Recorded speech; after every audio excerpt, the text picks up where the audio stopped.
Title of today's story is Astral Havoc. The ship Gladius drifted through the silent void, a gleaming steel behemoth designed for battle. On board, the crew of 8, all veterans of countless space skirmishes, prepared for what they believed would be a routine mission. They had been tasked with investigating a derelict space station orbiting a desolate planet, rumored to have valuable resources abandoned by its previous inhabitants. Commander Elias Kane stood on the bridge, steely and resolute, with a gaze that could pierce the darkness of the cosmos. "We're entering low orbit," he announced. "Get the weapons ready. I want us armed and prepared for anything." As they descended toward the station, whispers filled the ship. Some crew members spoke of the strange history behind the station, a cult long forgotten, worshipping a god of chaos. They abandoned the place, leaving behind not only the riches of technology but also something more sinister. When they docked, the atmosphere shifted. The air was stale, pregnant with the scent of decay. Weapons were drawn. The crew stepped out cautiously, each sound amplifying their mounting fears. Boxes, containers, and tables lay scattered about as if left in a hurry. And it was then that they heard it, a distant, soft giggle resonating from the shadows.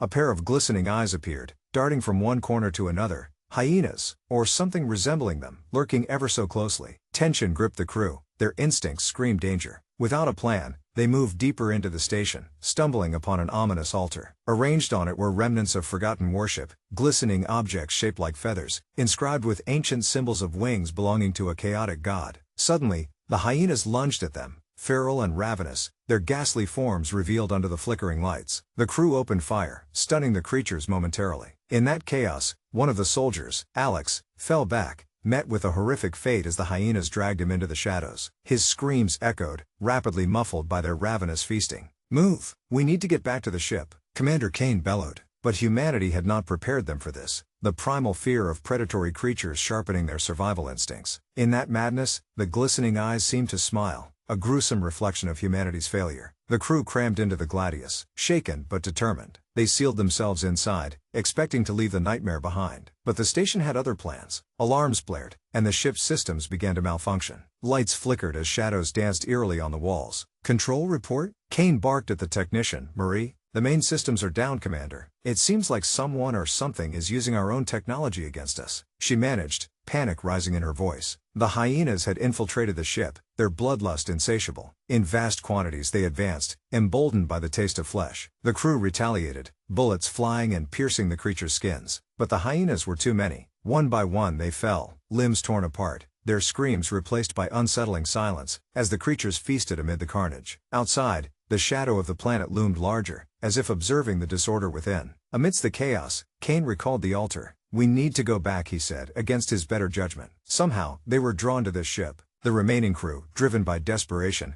gathered whatever weapons they could find, and readied themselves to confront the madness once more. As they approached the station, the very air seemed to pulse with a dark energy, a god watching, smiling at their helplessness. As they disembarked again, their minds filled with horrors from their previous visit, they were met with a growing, agonizing realization. The hyenas awaited them in formation, their luminous eyes glowing ominously. They knew, it was not merely survival, it was ritualistic, the god wanting not their deaths but the very essence of their despair, the breaking of the soul. The crew's resolve was crumbling, distrust festering like an untreated wound. The living believed they could outwit the creatures through strategy, but the hyenas had initiated a chilling oddity. They stalked the corridors, no longer mere animals but a representation of the insidious god, Wrath incarnate. Kane and 2 others, Isaac and Marie, held a desperate meeting in the cramped quarters of the Gladius. "We have to retaliate," Isaac urged. "We can't allow them to consume us, to drag us into their insanity. We need to hit them hard, launch a counterstrike." But Kane, relentless yet haunted, looked at the wall adorned with the symbols, the wings of the god, the marks of those who had come before. "This place feeds on fear," he whispered. "It craves sacrifice." With no time to lose, the trio ventured back into the darkness of the station, armed not just with weapons but also a broken will. They found ritualistic remnants, blood-stained chalices surrounded by feathers, remnants of prayers to the god that had cursed them. The hyenas' shrieks echoed,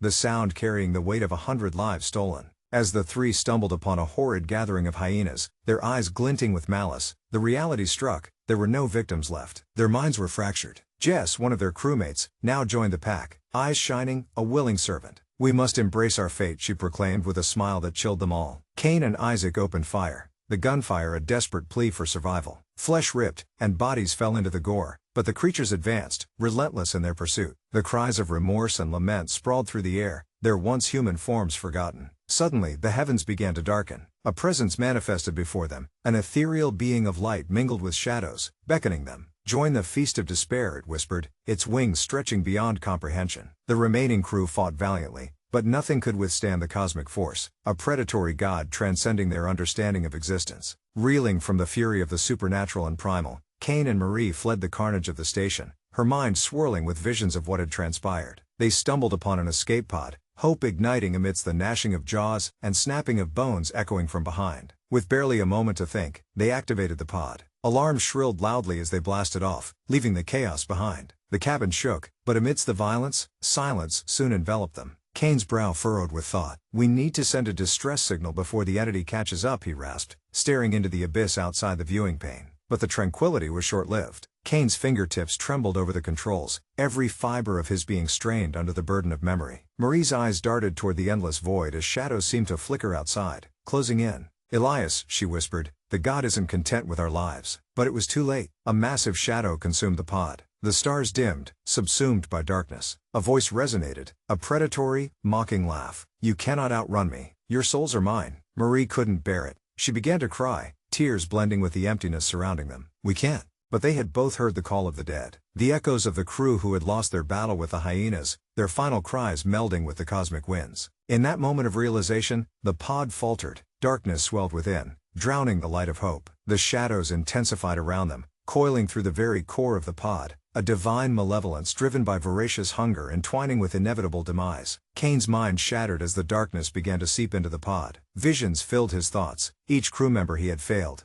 the terror, the blood-soaked chains of reality ensnaring him. The laughing shadows turned tangible, he felt them clawing at his sanity, driven by the god's insatiable thirst for despair. In a moment of panic, he triggered emergency protocols. The pod shuddered and deviated, but instead of escape, it spiraled into chaos. The control panels short-circuited, lights flickered, and alarms screamed in unison. "Hold on," Marie yelled, but the shadows whisked her voice away. In an instant, everything shifted, gravity vanished, the cosmos spun around them, and a mournful wail echoed through the darkness. The boundaries of existence twisted, they plummeted deeper into a void, and Kane realized they were venturing into the epicenter of the god's chaos, a warped realm where balance ceased. As they plunged, terror mingled with helplessness, a mix that constricted around their throats. No salvation awaited. The cries of his crew resonated, haunting, begging for vengeance. He lost his grip on what remained of his humanity. The very fabric of time appeared to crystallize as their bodies twisted, memory fragments tearing apart. Laughter of the hyenas echoed through the void, mingled with the whispers of the god. They were sought after, not merely victims. They were offering themselves into the maw of the devourer of souls. Kane searched for Marie. She appeared translucent, shadows crawling over her. "Embrace him," she murmured softly. It was no longer the woman he knew. It was a desperate plea to unbind themselves from torment, an acceptance of death's embrace. The pod disintegrated, a heart-wrenching scream shrouded within the folds of chaos. Kane's world splintered, blinding lights, ether dragging him deeper, unyielding shadows taking form. He was one with the despair, the cacophony growing loud, hyenas lamenting their loss, the whispers of the divine tricking his senses. Eons passed in moments. He flitted in and out of consciousness, a bittersweet torment. He found himself at the altar once more, entangled in the remnants of his own being. The scent of decay was overwhelming,